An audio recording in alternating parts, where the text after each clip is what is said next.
Hello, this is Dr. Grande. Today's question is, can I analyze the case of Lorena and John Wayne Bobbitt? Just a reminder, I'm not diagnosing anybody in this video, only speculating about what could be happening in a situation like this. If you enjoyed this video, please like it, subscribe to my channel, and consider supporting me on Patreon. I will put the link to Patreon in the description for this video. So first I'll look at the background in this case. I'll move to the timeline of the incidents, and then offer my analysis. John Wayne Bobbitt was raised in Niagara Falls, New York. His mother struggled with substance use, and his father was not around. He was raised by his aunt and uncle. John was an athlete when he was young. He would eventually enlist in the Marine Corps. Lorena Bobbitt was born in Ecuador. When she was 7 years old, her family moved to Venezuela. In 1986, Lorena moved to Virginia on a student visa. John and Lorena would meet at a Marine Corps dance. John's parents told him not to marry Lorena, setting up one of the most significant "I told you so" statements in history. John and Lorena would marry on June 18, 1989. Lorena was 24 and John was 26. They lived in a house for a short time, but it was foreclosed. They moved into an apartment in Manassas, Virginia. At this point, we see different stories about what happened. Lorena has one account and John has another. Lorena said that the marriage went bad in about a month. John physically attacked her. He liked rough sex and eventually started committing assaults of a sexual nature against her. He pressured her into having an abortion, which was against her religious beliefs. She was Catholic. She also did not believe in divorce, so she felt trapped in the relationship. John said that Lorena was jealous of other women that used to hit on him. He said that she may have been injured by him, but it was only because he was trying to restrain her as she was attacking him. On other issues, there seems to be more agreement. For example, both agreed they were having financial problems. John had trouble keeping a job, and Lorena worked in a nail salon.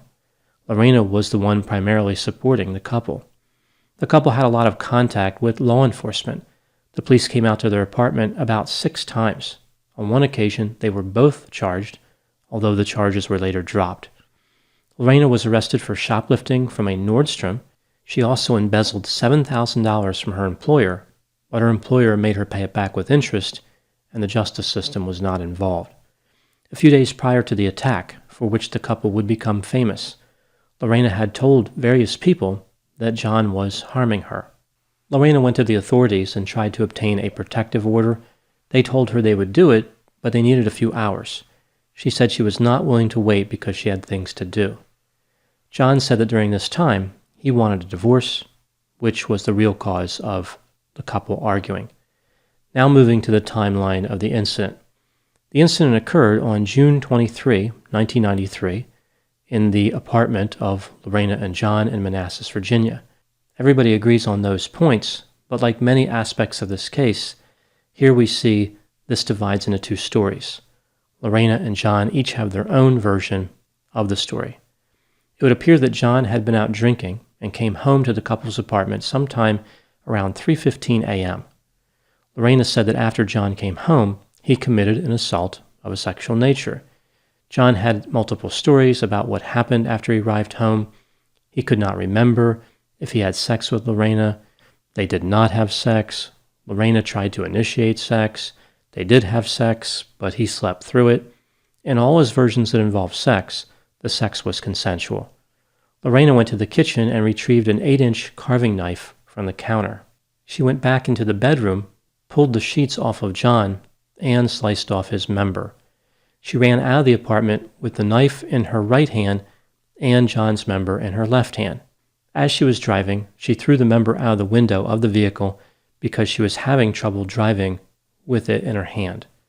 She drove to her employer and told her what happened. Her employer called the police. Lorena indicated where she had thrown the member out of the car. The police were able to find it not long after. They put it on ice in a hot dog bag and took it to the hospital. John was transported to the hospital. 2 surgeons were able to reunite him with his member.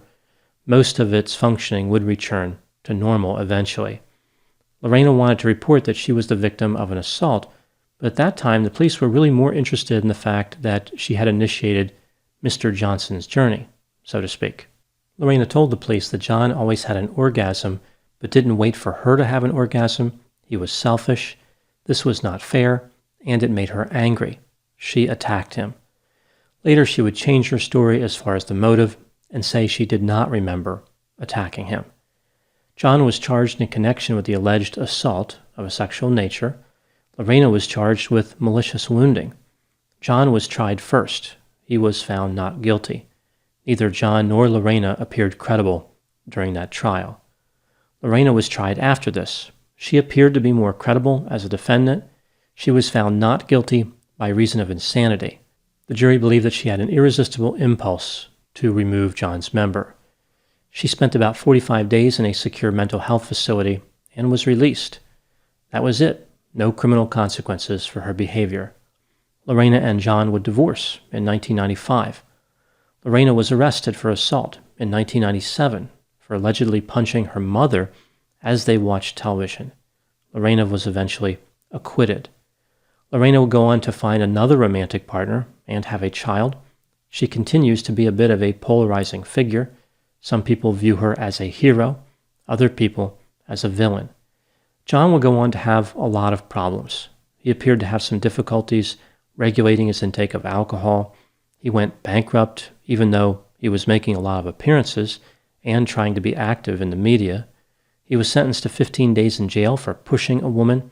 He had surgery on his member to extend it, even though this is a bad idea in just about every way imaginable. The surgery failed catastrophically. He would have a member reduction performed many years later. For a time, John worked at the Moonlight Bunny Ranch in Nevada. They said that when he would drink, he would become physically violent.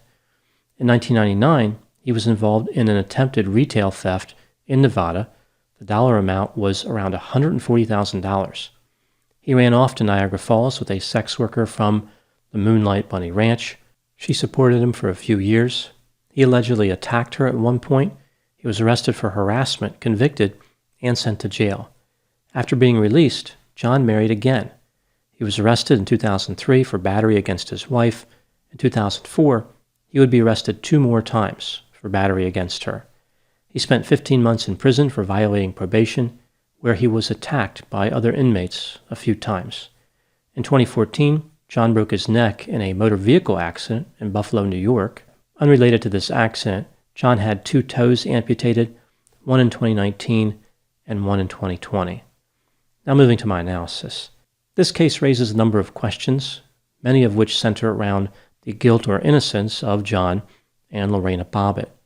By charging both people with different crimes, the state was essentially saying that they believed this was a situation with 2 victims and 2 perpetrators.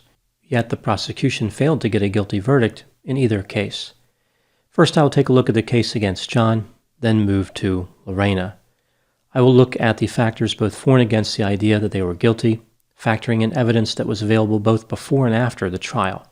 The jury, of course, only had access to some of that information, some of the information from before. Looking at the case against John, it's important to note here that he was charged in connection with an assault that occurred on the morning of June 23, 1993. He may have committed other offenses at other times, but he wasn't on trial for that. As far as the inculpatory evidence against John, several witnesses suggested John had harmed Lorena. For example, there was a customer at the nail salon where Lorena worked who saw bruises on her arms. John had previously told multiple stories about whether sex occurred on June 23. Lorena accused him of the crime, so she was saying that he did it. After the trial, John would be accused of a number of other offenses that were consistent with him mistreating women. Moving to the exculpatory evidence. During the trial, John said he couldn't remember if they had sex, but he knows he didn't commit a crime. No witnesses other than Lorena saw John do anything. There was no video, no physical evidence, nothing like that. Right after Lorena admitted John's member into witness relocation, so to speak, she told the police that she attacked John because he didn't wait for her to have an orgasm. Now later she changed the story, but that's what she said initially. Lorena had a strong incentive to lie. She was facing a lot of time in prison. Lorena told a story about her underwear being torn during the incident, but it was demonstrated that they were cut with scissors, then torn. This makes it seem like she was trying to fabricate evidence. John's defense argued essentially that he was not smart enough to lie. Many people agree with one side of that argument, but not necessarily the other. When weighing the evidence, I believe that John was not guilty beyond a reasonable doubt. There simply wasn't enough evidence to show that he did it. He said he didn't. Lorena said he did. That's not enough without some type of corroboration. Now moving to the case against Lorena, she was charged with malicious wounding. Starting with the inculpatory evidence. Based on her testimony, we know that she enrolled John in a member removal program, so to speak. There's really no question she was responsible.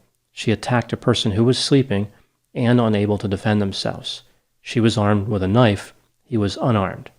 It was not self-defense because there was no exigent threat. The reason she initially gave the police for her attack had nothing to do with mistreatment.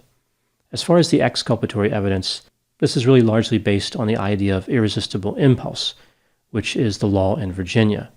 The idea here is that the harm that she endured led to a mental health state consistent with being unable to resist the impulse to attack John.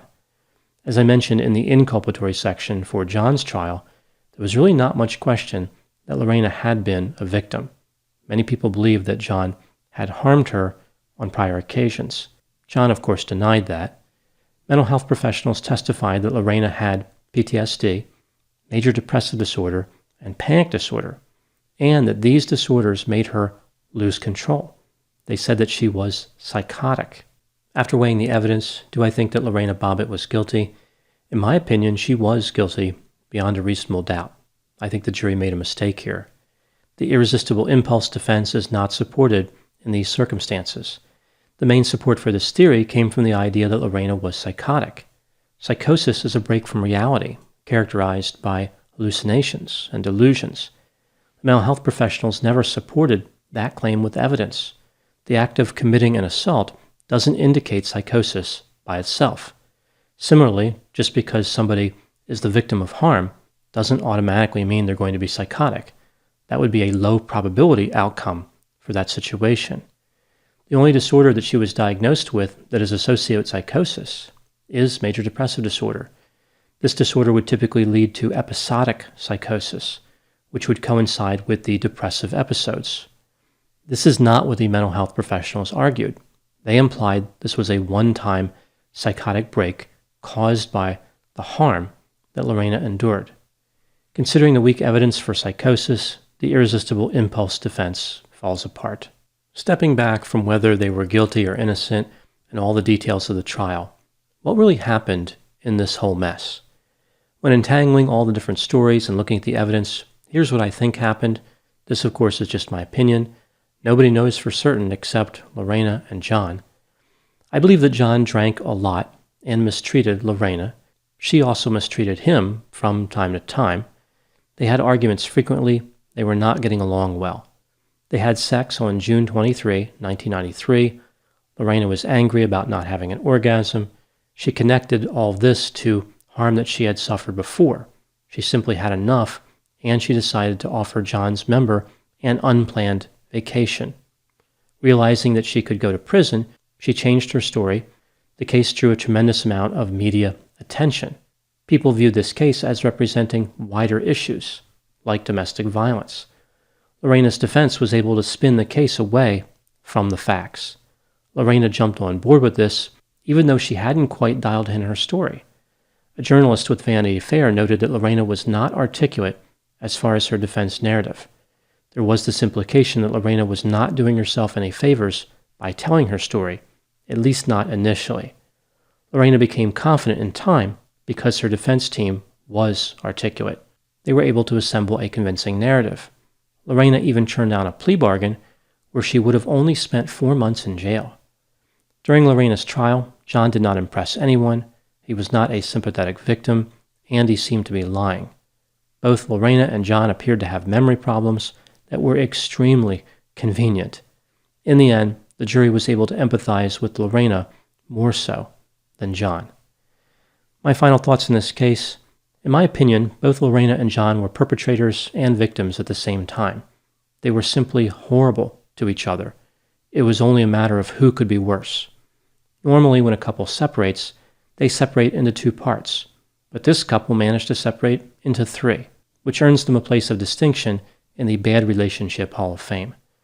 Those are my thoughts on the case of Lorena and John Wayne Bobbitt. Please put any opinions and thoughts in the comment section.